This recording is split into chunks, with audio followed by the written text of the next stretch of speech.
Welcome back to The Explainer, brought to you by Forge College. So, in our previous lesson, we optimized our smart contracts to be lean, mean, gas-saving machines. But today, well, we're opening up the engineering blueprints to find out if the brakes actually work.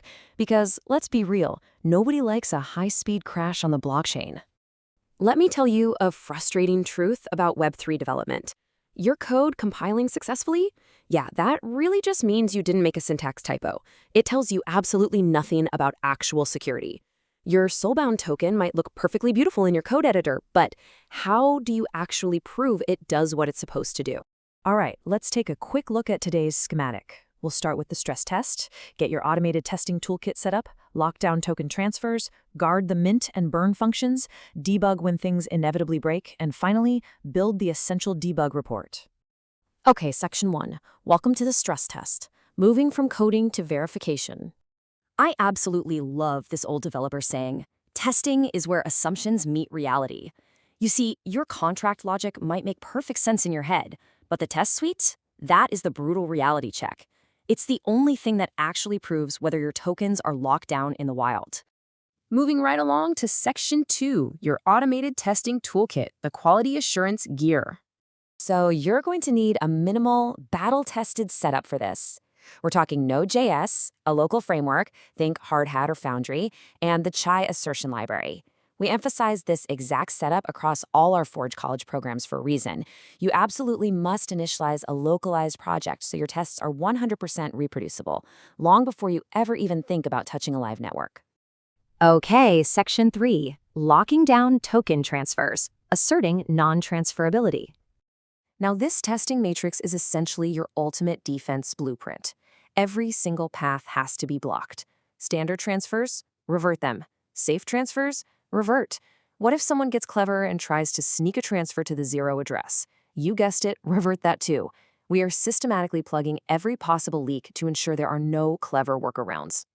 And to make these tests actually reliable, you've got to isolate your state by using a before each block to deploy a fresh contract and mint token number 1 before every single test. You guarantee that one randomly failing scenario doesn't just poison the well for the rest of your suite. Keep them separated. When verifying a lock, you want to see the exact revert reason you programmed, something like transfers disabled. What you definitely do not want to see is that dreaded, mildly terrifying error. Transaction didn't revert.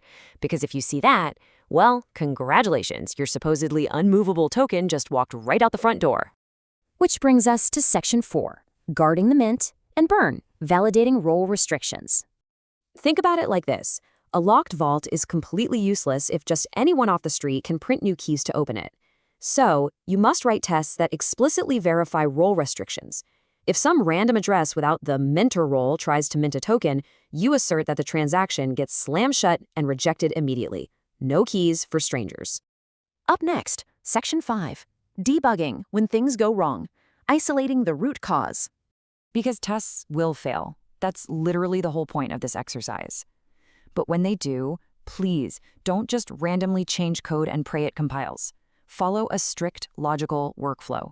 Read the stack trace, hypothesize the root cause, apply a targeted fix, and then rerun. Be a methodical blockchain detective.